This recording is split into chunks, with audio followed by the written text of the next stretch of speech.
আসসালামু আলাইকুম। Tripoli coaching রুমের পক্ষ থেকে সকলকে স্বাগত জানাই। ট্রিপলি কোশ্চেন ব্যাংক সলিউশনের ধারাবাহিকতায় আজকে আমরা 9 নম্বর প্রশ্ন নিয়ে সমাধান করব বিস্তারিত সমাধান করব। তো এটি কোল পাওয়ার জেনারেশন কোম্পানি বাংলাদেশ, সংক্ষেপে CPGCBL, অ্যাসিস্ট্যান্ট ইঞ্জিনিয়ার পদের জন্য যে পরীক্ষা হয়েছিল ট্রিপলি, পরীক্ষা অনুষ্ঠিত হয়েছিল বুয়েটে, আর এটা তারিখ ছিল 03/11/2023, অর্থাৎ 3 নভেম্বর 2023 আচ্ছা, এই পরীক্ষার সময়সীমা ছিল 60 মিনিট আর মার্কস ছিল 100। কোশ্চেন ডিস্ট্রিবিউশন ছিল মূলত দুইটা পার্টে। নন ছিল 50টা এমসিকিউ 50টা এমসিকিউ এর ভিতরে ছিল যে বাংলা, ইংরেজি, অঙ্ক, জেনারেল নলেজ, এগুলোতে ছিল হচ্ছে 40টা 1 মার্ক করে। এই ছিল 40 মার্ক। আর 10টা ছিল হচ্ছে মানসিক দক্ষতা বা অ্যাপটিটিউড, 2 মার্ক করেছিল, ওই 20, এই হচ্ছে 60। আর ডিপার্টমেন্ট অংশে ছিল 5টি কোশ্চেন আর প্রত্যেকটি ছিল 8 মার্ক করে, এই হচ্ছে 40। তো এই যে 5টি কোশ্চেন ছিল তার আজকে আমরা সমাধান করব। তো চলুন বিস্তারিত সমাধান শুরু করা যাক। তো 1 নাম্বার প্রশ্নটি দেখছেন, এটা সার্কিট থেকে আসছে find IL, VC and power supplied by source in DC condition। এখানে একটি সার্কিট দেওয়া আছে, দেখতে পাচ্ছেন। এই সার্কিটের আমাদের কি কারেন্ট বের করতে বলেছে, ভোল্টেজ বের করতে বলেছে, এবং পাওয়ার, যেটা সোর্স থেকে যে পাওয়ার মানে সাপ্লাই হবে সেটা বের করে দেবে। এখানকার পাওয়ার, আর IL এখানকার কারেন্ট, আর VC মানে এখানকার ভোল্টেজ। তো এটা ডিসি কন্ডিশনে আমরা পূর্বে আলোচনা করেছি, যদি ক্যাপাসিটর থাকে তাহলে সেই সার্কিটটা কি সার্কিট হয়ে যায়, ওপেন সার্কিট। আর ইন্ডাক্টর থাকলে কি হয়, সার্কিটটা কি হয়ে যায়, শর্ট হয়ে যায়, তাই না? তাহলে এই সার্কিটটা যদি আমরা অ্যামপ্লিফাই করি বা সিম্পলিফাই করি তাহলে কি হয় দেখেন তো, খুবই ইজি অঙ্ক। এখানে ইন্ডাক্টর ছিল তাই শর্ট, এখানে সোর্স প্লাস মাইনাস, এখানে একটা রেজিস্টর, ওকে, দেন এখানে আরেকটা রেজিস্টর। আচ্ছা, আর এখানে ছিল ক্যাপাসিটর, তাই না? ক্যাপাসিটর থাকার কারণে এই প্রান্তটা কি ওপেন। আচ্ছা, এখানে ছিল 5K, এখানেও ছিল 5K, এখানে ছিল 10K,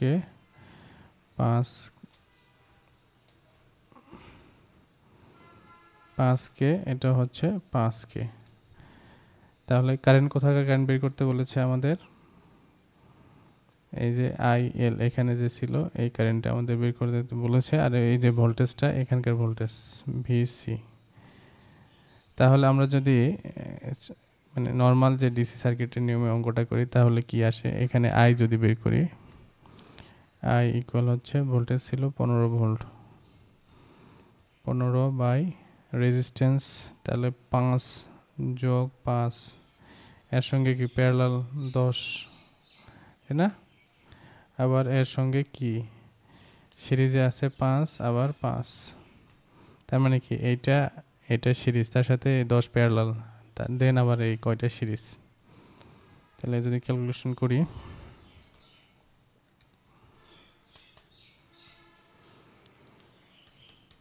আচ্ছা এখানে সহজ ক্যালকুলেশন, 5 আর 5 10, 5 15 15 বাই 15, 1 অ্যাম্পিয়ার। এখন যদি কারেন্ট ডিভাইডার অ্যাপ্লাই করি ইজিলি পাবো আমরা IL ইকুয়াল 1 গুণন বিপরীত রেজিস্ট্যান্স কত, এই দুটোই তো বিপরীত রেজিস্ট্যান্স, 5 যোগ 5 বিপরীত রেজিস্ট্যান্স যোগ, তাহলে 5 যোগ 5, আর এখানে কত 10, তাহলে 0.5 অ্যাম্পিয়ার। এটা হচ্ছে আমাদের একটা উত্তর। আর দেখুন এই যে VC মানে কি, এই প্রান্তের ভোল্টেজ, তাই না? এটার তো ভোল্টেজ, তাহলে এখানে VC কত বলেন তো? তাহলে এই 5 গুণন, আর বাকি যে অ্যাম্পিয়ার থাকলো 1 থেকে, মানে এইদিকে যদি 0.5 আসে তাহলে এখানে যদি 1 অ্যাম্পিয়ার এইদিকে ফ্লো হয় আর এখানে 0.5 গেলে তাহলে এদিকে নিশ্চয়ই 0.5 এম্পিয়ার। আচ্ছা লিখি আর কি, তাহলে I5 সেটার নাম দিলাম I5। এটা অবশ্য লেখাগুলো একটু ঘিজিমিজি হয়ে যাচ্ছে। এটা মনে করেন এটা হচ্ছে I5, এটা আছে I5, তাহলে I5 ইকুয়াল হচ্ছে 1 মাইনাস 0.5, তাহলে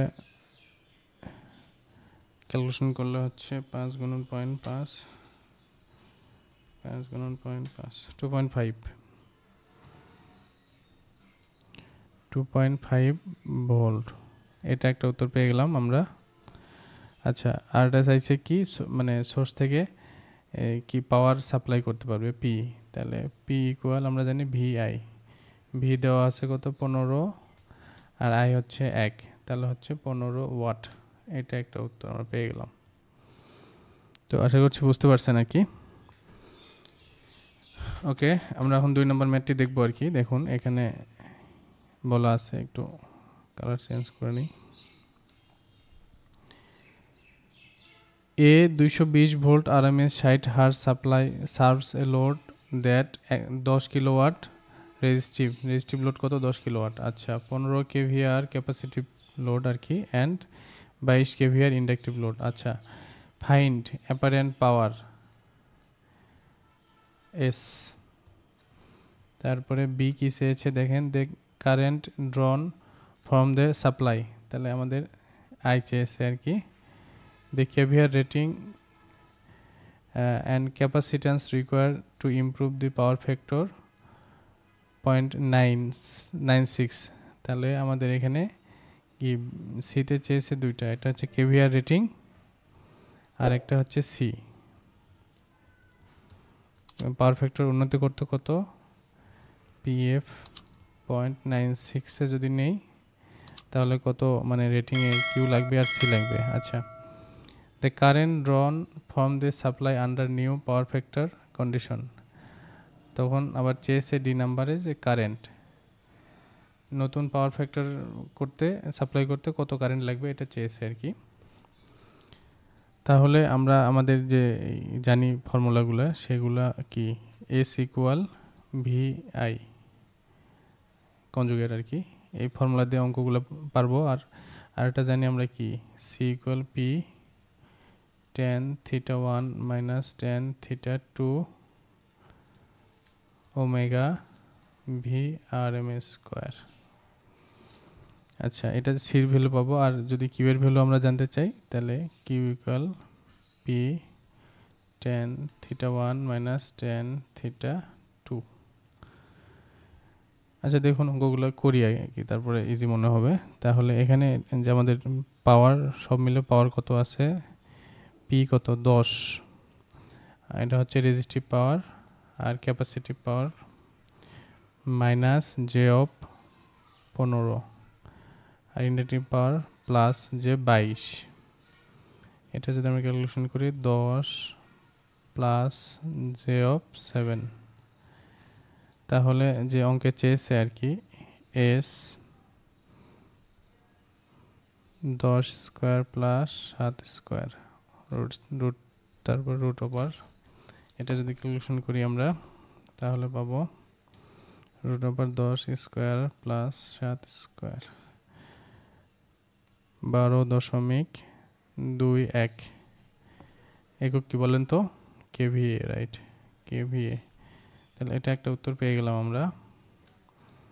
আচ্ছা আবার যদি বি নাম্বারের দিকে আমরা তাকাই, current I equal S V, এটা কনজুগেট, এই যে সূত্রটা লিখেছিলাম আর কি এখান থেকে। তাহলে এস এর ভ্যালু কত 10 প্লাস জে অফ 7 গুণন কিলোতে আছে 100 বাই 240, তাহলে ক্যালকুলেশন করলে আসে আমাদের 10 প্লাস জে অফ আই 240। তাহলে এখানে আমরা পেলাম হচ্ছে 50, এটা কনজুগেট ছিল আর কি, 50.86 অ্যাঙ্গেল মাইনাস 35। তো এটা একটা উত্তর পেয়ে গেলাম আমরা। আচ্ছা, তাহলে দেখুন সি নাম্বার চেয়েছে ক্যাপাসিটর রেটিং, তাই না? সরি, দুটা জিনিস চেয়েছে সিতে, কেভিআর রেটিং আর হচ্ছে ক্যাপাসিটর রেটিং। আচ্ছা, তাহলে কেভিআর রেটিং কিউ ইকুয়াল হচ্ছে, আচ্ছা এখানে আমরা থিটার ভ্যালুটা বের করে নিই। θ1 তো পেলাম আমরা এখান থেকে, এখানে θ1 পেলাম, আর এখান থেকে আমরা θ2টা পাবো আর কি, এটা 35। θ2 হচ্ছে cos ইনভার্স কত 0.96, তাহলে হচ্ছে 16.26। আচ্ছা, তাহলে কিউ ইকুয়াল আমরা জানি পি tan θ1 মাইনাস tan θ2। তাহলে পির ভ্যালু এখানে 10,000 ইন্টু tan 35 মাইনাস tan 16.26। তাহলে এটা যদি ক্যালকুলেশন করি 10,000 গুণন tan 35 মাইনাস tan 16.26, তাহলে এখানে আমরা পেলাম 4.085। এটা একক কি বলেন তো, kVAR। তাহলে এটা একটা উত্তর পেয়ে গেলাম।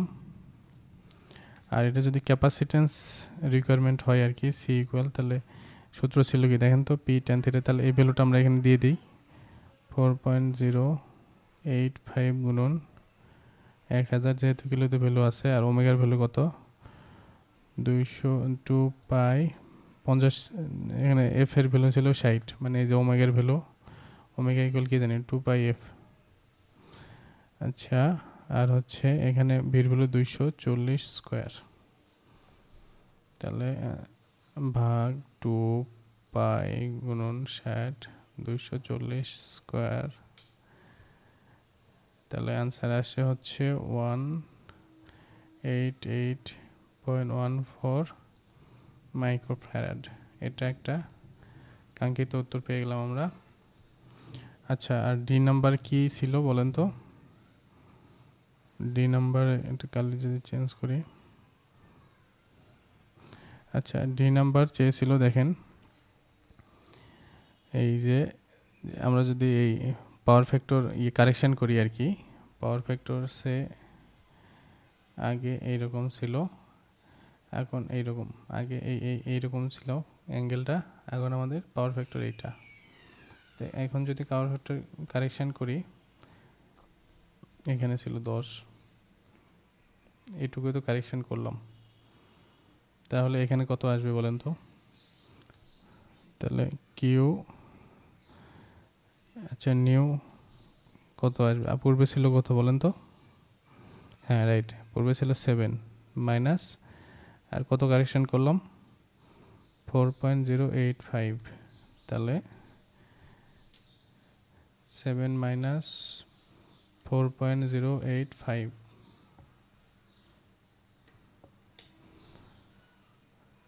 2.915, তাহলে এস নিউ কত পেলাম, সরি 10 প্লাস জে অফ 2.915, তাহলে আই ইকুয়াল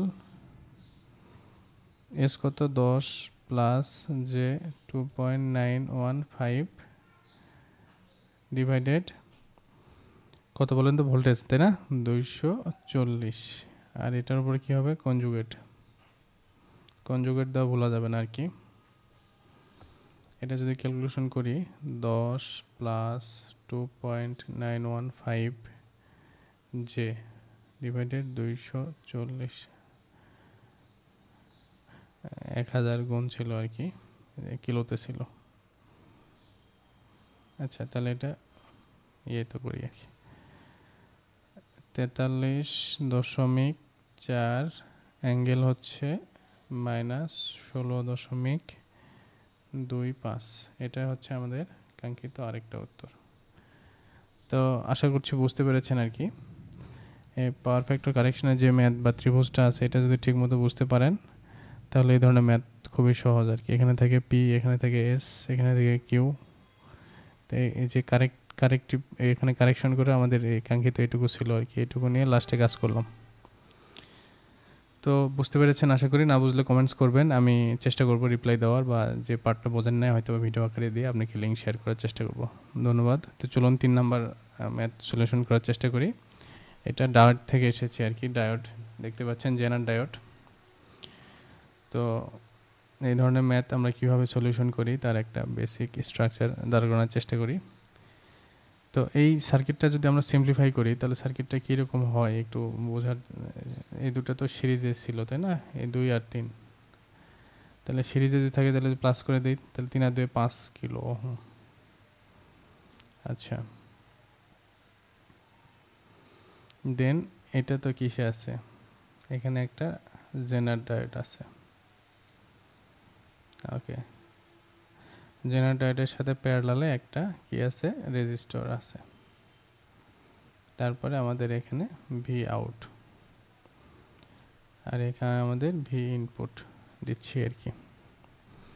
তাহলে এটা হচ্ছে আমাদের কত, এখানে 5K। আর জেনারেল ভোল্টেজ কত, VZ 3.7। আপনারা জানেন জেনারেল ভোল্টেজ মানে ফরওয়ার্ড বায়াসে সে নর্মাল ডায়োডের মতো কাজ করে, আর রিভার্স বায়াসে সে জেনারেল ভোল্টেজটা ড্রপ করে আর কি।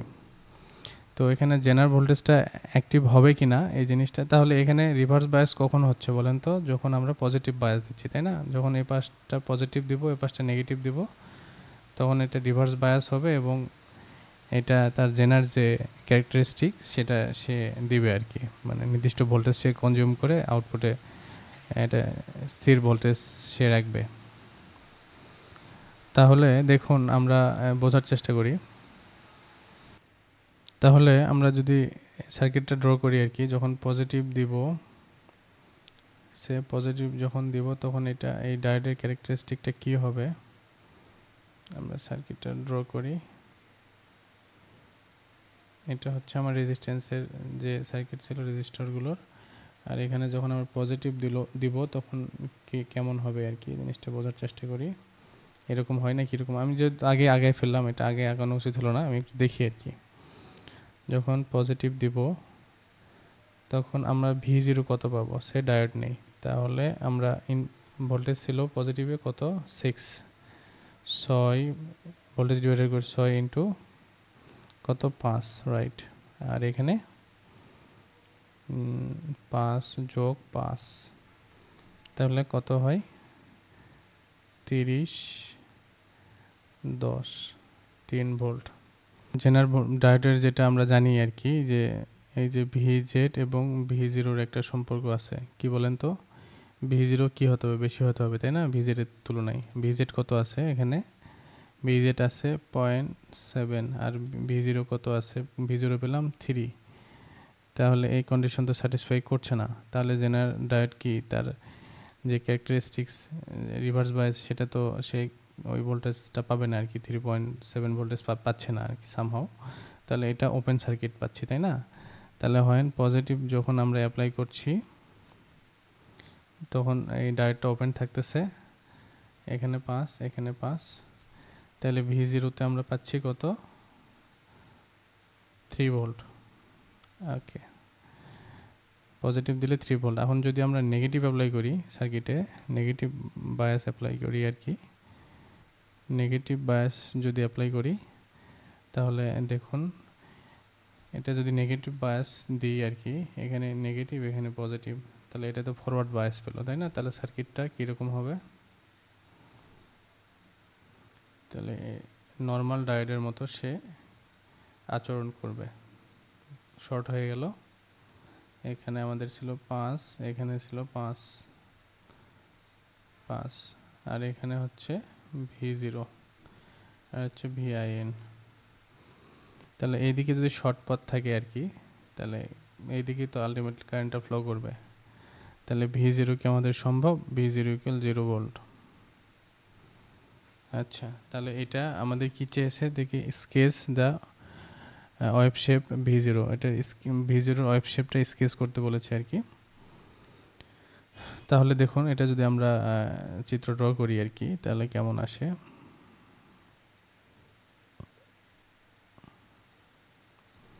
তাহলে এটা হচ্ছে এদিকে ভোল্টেজ, এদিকে টাইম। ওকে, তাহলে যখন পজিটিভ অংশ আমরা দিচ্ছি তখন হচ্ছে 3 ভোল্ট পাচ্ছে, তাই না? সে পজিটিভ অংশে যখন দিচ্ছি 3, নেগেটিভ অংশে 0 ভোল্টেজ, আবার পজিটিভ অংশে আবার 3, আবার নেগেটিভ অংশে 0, আবার পজিটিভ অংশে 3, এটাই আর কি। আর যদি ইনপুটও দেখাই আর কি, আমরা এর সঙ্গে যদি ইনপুট দেখাতে চাই, এখানে তো স্পেস নেই। আচ্ছা, আমি আবার ড্র করি।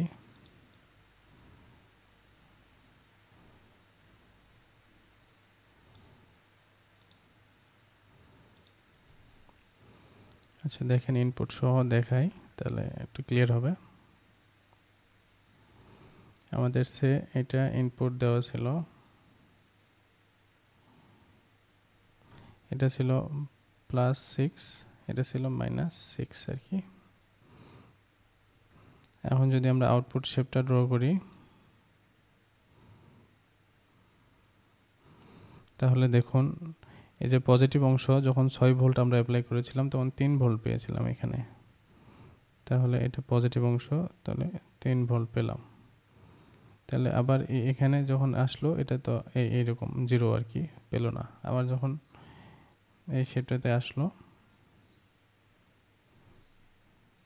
তখন আবার এই যে 3 ভোল্ট পেলো আর কি, আবার এখানে কোনো ভোল্টেজ পেলো না। তাহলে এটা পজিটিভ 3 ভোল্ট। তো এটাই ছিল আর কি আউটপুট শেপ। বুঝতে পেরেছেন আশা করি। এটা ছিল VIN আর এটা ছিল V out। তো বুঝতে না পারলে অবশ্যই কমেন্টস করবেন, আমি রিপ্লাই দেওয়ার চেষ্টা করবো ইনশাল্লাহ। তো দেখুন 4 নম্বর প্রশ্ন, এখানে কি বলা আছে, এ ডিসি সিরিজ মোটর অপারেটেড। আচ্ছা, সিরিজ মোটর, তাই না? সিরিজ মোটর যদি হয় তাহলে সিরিজ মোটরটা আগে একটু ড্র করি। সিরিজ মোটরটা কেমন থাকে?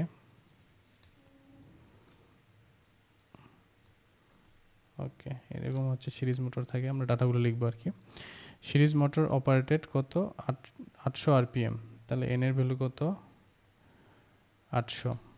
উইথ লাইন কারেন্ট আই হচ্ছে 100 ফ্রম 230 মেইন হ্যাভিং মানে ভোল্টেজ কত? টার্মিনাল ভোল্টেজ কত? 230 VT। Voltage 230, main having armature resistance. আচ্ছা, armature resistance RA, armature resistance 0.15, series field resistance RAC 0.1। Find the speed at which motor run line current কত? আচ্ছা, এটা N1 ছিল, আমাদের N2 বের করতে হবে। N2 বের করতে হবে, তখন লাইন কারেন্ট কত ছিল? Line I2 25 ampere. Assume the flux at the current 45% of the flux at 100 ampere. আচ্ছা, এটা VL3000 একটা ম্যাথ আর কি, এক্সাম্পলে ছিল। তাহলে আমাদের φ1 যখন মানে I1 ছিল 100, তখন φ1 কত? 1 সে।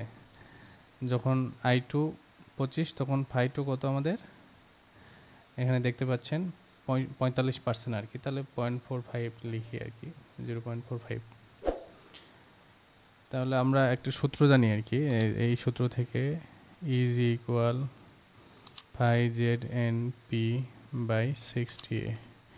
এখান থেকে আমরা একটা যেহেতু একটা মোটর আর কি, EG1 EG2, তাহলে φ1 N1 φ2 N2, এই ফর্মুলা দিয়ে আমরা ম্যাথ করার চেষ্টা করব। তাহলে দেখুন এখানে কি কি ভ্যালু আমরা জানি। ফাইয়ের ভ্যালু জানি, φ2 এর ভ্যালু জানি, N1 এর ভ্যালু জানি, আর N2 এর ভ্যালু আমাদের কি করতে বের করতে হবে। আর এখানে EG1 আর EG2 এই দুটো আমাদের কি করতে হবে? বের করতে হবে। ইজি বা ইবি বলি আমরা, ব্যাক ইএমএফ বলা যেতে পারে মোটরের, ইবি আর কি, যাই হোক।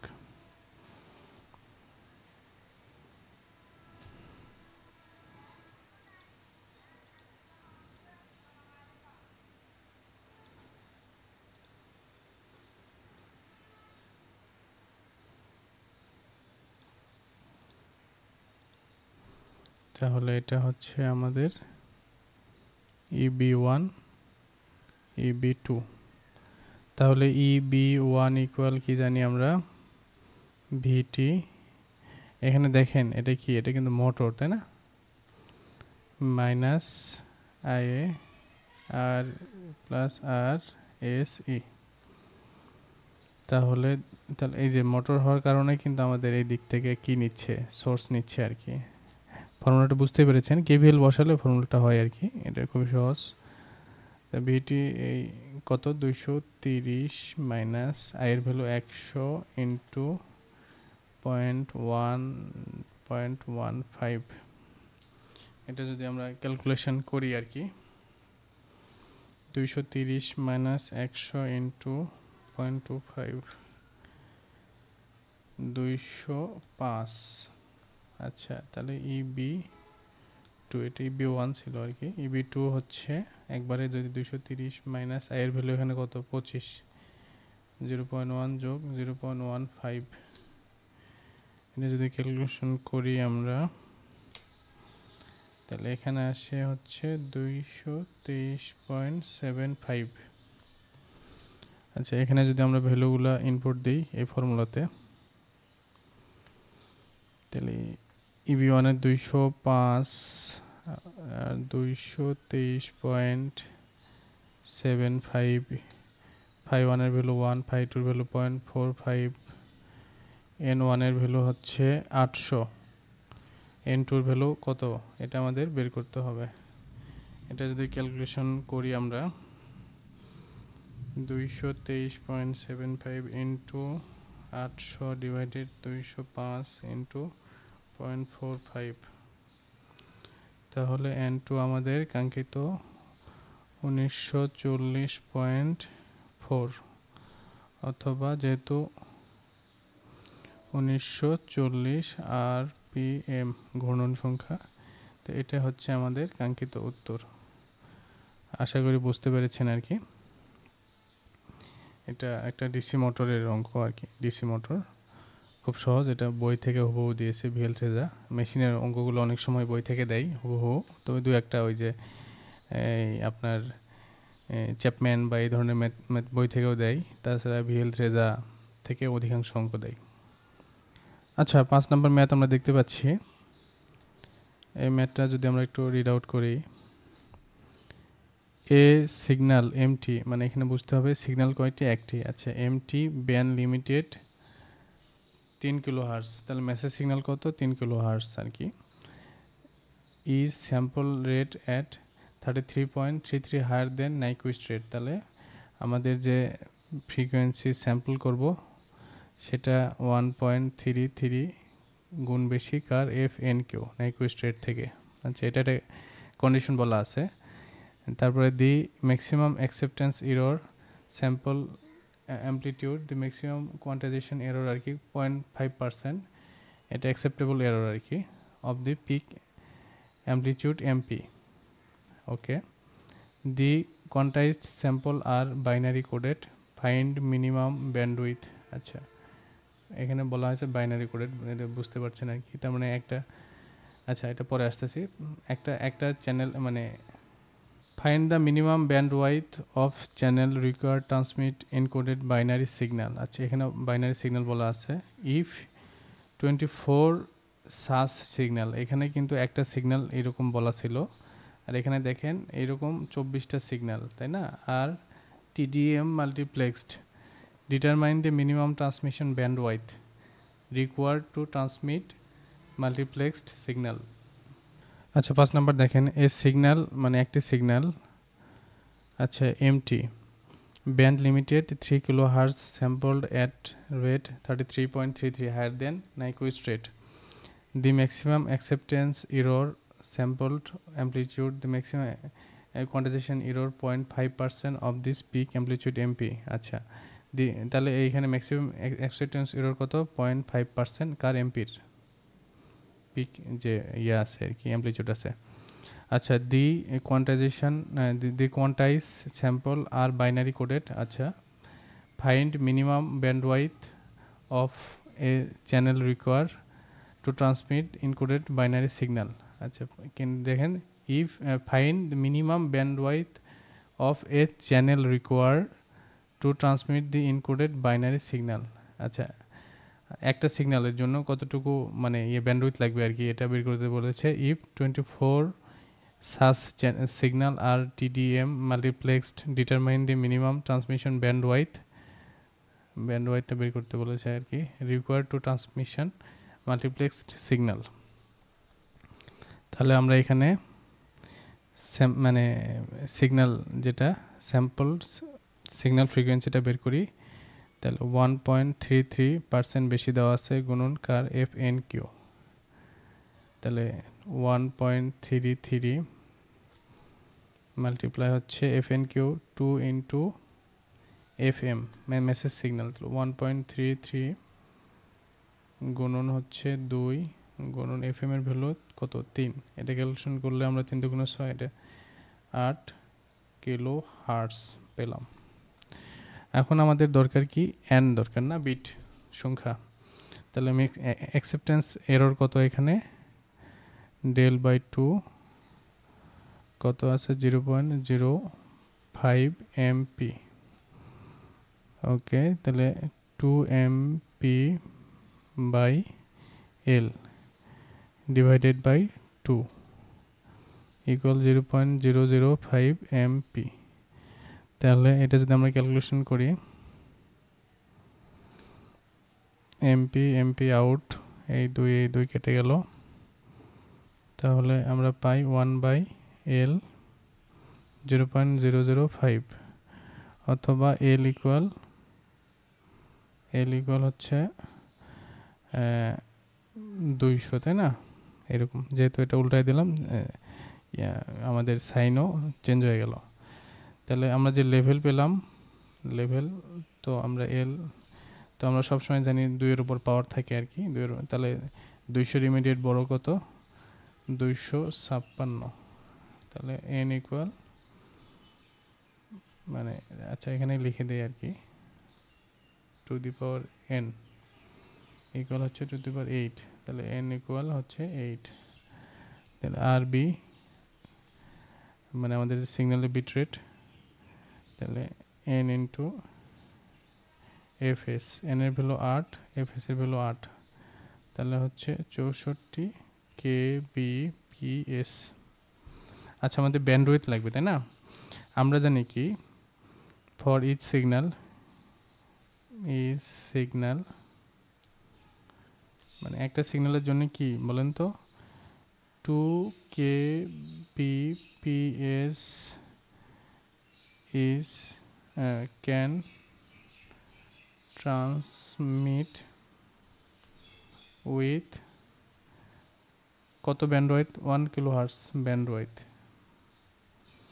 1 কিলোহার্টজ ব্যান্ডউইথ দিয়ে কত 2 kbps কি করা ট্রান্সমিট করা সম্ভব তাই না আমরা জানি এটা তাহলে আমাদের যে আমরা পেলাম 24 kbps এটার জন্য ব্যান্ডউইথ কত লাগবে তাহলে বলেন তো কি করে 2 তে ভাগ দাও রাইট আর required bandwidth for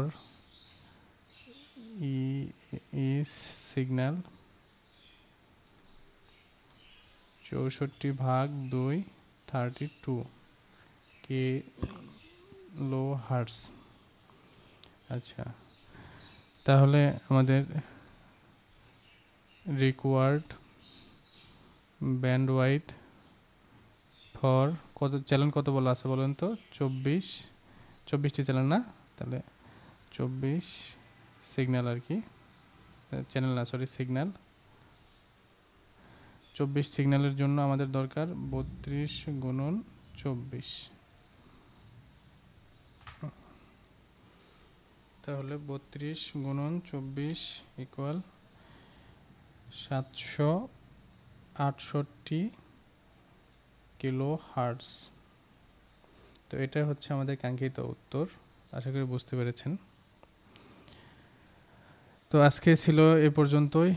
আপনি যদি আমাদের সাথে নিয়মিত চাকরির প্রস্তুতি নিতে চান তাহলে এখনই চ্যানেলটি সাবস্ক্রাইব করুন এবং নতুন ভিডিওর আপডেট পেতে বেল আইকনটি চাপুন। পরবর্তী ভিডিওতে দেখা হবে ইনশাআল্লাহ। আজকের মতো বিদায় নিচ্ছি। চেষ্টা চালিয়ে যান, সফল হবেন ইনশাআল্লাহ। আসসালামু আলাইকুম।